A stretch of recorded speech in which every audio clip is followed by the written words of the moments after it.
नमस्कार दोस्तों। भारत का इतिहास सिंधु घाटी सभ्यता से प्रारंभ होता है, जिसे हड़प्पा सभ्यता का नाम से भी जाना जाता है। सिंधु नदी के किनारे पहले बस्ती की खोज की गई थी, इसलिए इतिहासविदों ने इस सभ्यता को सिंधु घाटी सभ्यता का नाम दिया था। लेकिन इसके विपरीत सिंधु घाटी में लगभग 100 स्थल ही मिली, जबकि घग्गर हकरा नदी के किनारे 500 से अधिक स्थल मिली है।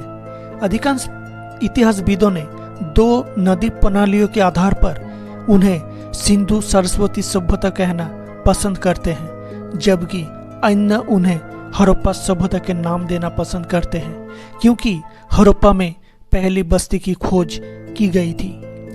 पहले यह माना जाता था कि सबसे पुरानी सभ्यता मेसोपोटामिया है, लेकिन आईआईटी खड़गपुर और आर्कियोलॉजिकल सर्वे ऑफ इंडिया के साइंटिस्टों ने कुछ ऐसा सबूतों का खुलासा किया कि यह साबित होता है कि सिंधु घाटी सभ्यता 5500 वर्ष नहीं बल्कि कम से कम 8000 साल पुरानी है। 25 मई 2016 को नेचर जर्नल पत्रिका में प्रकाशित इस खोज में माना गया है कि इजिप्ट और मेसोपोटामिया की तुलना में हड़प्पा सभ्यता पूरी दुनिया में सबसे पुरानी है।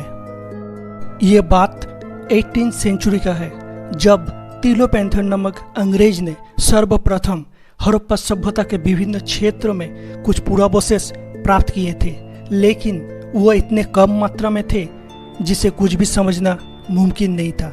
जिस व्यक्ति ने इस सभ्यता के बारे में सबसे पहले खोज करने का प्रयास किया वो थे अलेक्जेंडर कनिंघम, जिसे भारत के पुरातत्व विभाग के जनक भी कहा जाता है। इन्होंने इन क्षेत्र का 1853 से लेकर 1856 तक कई बार दौरा किया, लेकिन इन्हें भी कोई बड़ी सफलता मिली नहीं। इसके बाद 1921 में भारत के पुरातत्व विभाग के प्रमुख सर जॉन मार्शल थे और उनके नेतृत्व में इन क्षेत्र में खुदाई का कार्य आरंभ हुआ था।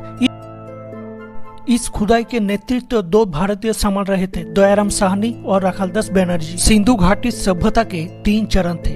पहला अर्ली हड़प्पन सिविलाइजेशन 3300 से 2600 ईसा पूर्व तक, दूसरा मैच्योर हड़प्पन सिविलाइजेशन 2600 से 1900 ईसा पूर्व तक, और फाइनली लेट हड़प्पन सिविलाइजेशन 1900 से 1300 ईसा पूर्व तक। सिंधु घाटी के शहरों में आधुनिक पाकिस्तान में हड़प्पा, गनेरीवाला और मोहनजोदारो है, जबकि आधुनिक भारत में धोलावीरा, कालीबंगा, राखीगढ़ी, रोपर और लोथल। सिंधु घाटी सभ्यता की पॉपुलेशन 50 लाख से अधिक थी। सभ्यता के अधिकांश निवासी कारीगर और व्यापारी थे। सिंधु घाटी सभ्यता की अधिकांश आबादी गांव में रहती थी। यह स्पष्ट नहीं है क्योंकि गांव का निर्माण मिट्टी या लकड़ी जैसी विनाशकारी सामग्रियों से किया गया होगा, इसीलिए इस गांव में जीवन शैली और संस्कृति का पता लगाना मुश्किल है। सिंधु घाटी सभ्यता जीवन जीने का एक बहुत ही व्यवस्थित तरीके के साथ एक अत्यधिक परिष्कृत सभ्यता थी। घनी आबादी होने के बावजूद मेसोपोटामिया और इजिप्ट के समकालीन शहरों के विपरीत शहर अराजक नहीं थे। हड़प्पा सभ्यता में टोटल 152 से भी अधिक शहर और बस्तियां पाई गई थी। मोहनजोदारो लगभग 300 हेक्टेयर क्षेत्र को मापने वाला सबसे बड़ा शहर था। अलाहादीनो सिंधु घाटी सभ्यता के सबसे छोटा स्थल था। सिंधु घाटी के शहरों और कस्बों में एक रेक्टेंगुलर ग्रिड पैटर्न था। मुख्य सड़कें नॉर्थ और साउथ की ओर, सहायक सड़कें ईस्ट और वेस्ट दिशा में थी। मोहनजोदारो में पाए जाने वाली सड़कें 10.5 मीटर चौड़ी थी, जबकि छोटी सड़कें 1.5 मीटर चौड़ी थी।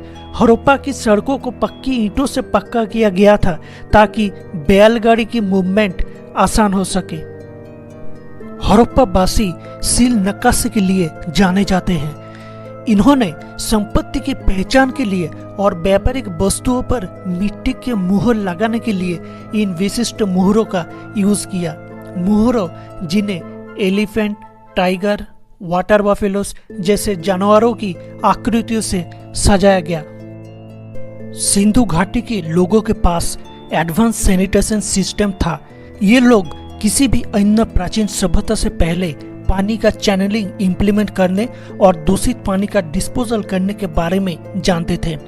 दूषित पानी का ड्रेन अंडरग्राउंड था और शायद सफाई के उद्देश्य से टेराकोटा के ढक्कन खोले हुए थे। कई सिंधु घाटी मुहरों में जानवरों की रूप शामिल है। मोहनजोदारो के एक मुहर में एक बाघ पर हमला करने वाले आधे मानव आधे भैंस वाले राक्षस को दिखाया गया। ये एक प्राचीन मेसोपोटामिया महाकाव्य कविता के नायक गिलगामेश से लड़ने के लिए सुमेरिय पृथ्वी और उर्वरता देवी अरुरु द्वारा बनाई गई एक राक्षस के सुमेरियन मिथक के एक संदर्भ हो सकता है। इस सभ्यता में विभिन्न सोने, टेराकोटा और पत्थर के मूर्तियों में से एक पुजारी राजा की दाढ़ी और पैटर्न वाले वस्त्र प्रदर्शित करने का एक चित्र भी दिखाई गई है। ब्रोंज के और एक मूर्ति जिसे डांसिंग गर्ल के रूप में जाना जाता है केवल 11 सेंटीमीटर ऊंची है और एक मुद्रा में एक महिला आकृति दिखती है जो इस सभ्यता के सदस्यों द्वारा आनंदित कुछ कोरियोग्राफ किए गए नृत्य रूप की उपस्थिति का सुझाव देती है। हड़प्पा सभ्यता के भाषा के बारे में बहुत कम जानकारी है।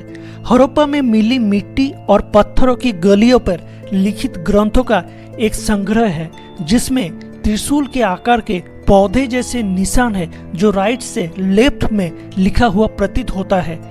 इस बारे में काफी बहस है कि क्या ये एक सांकेतिक भाषा है, क्या ये इंडो यूरोपियन और साउथ इंडियन भाषा फैमिलियों से संबंधित है, ये आज भी पता नहीं चला। हड़प्पा के धर्म भी अटकलों का विषय बना हुआ है। यह व्यापक रूप से सुझाव दिया गया है कि हड़प्पावासी एक देवी मां की पूजा करते थे जो उर्वरता की प्रतीक थी। इजिप्ट और मेसोपोटामिया सभ्यता की विपरीत सिंधु घाटी सभ्यता में ऐसा कोई मंदिर या महल नहीं था जो धार्मिक संस्कारों या विशिष्ट देवताओं का स्पष्ट प्रमाण दे सके। Thank you.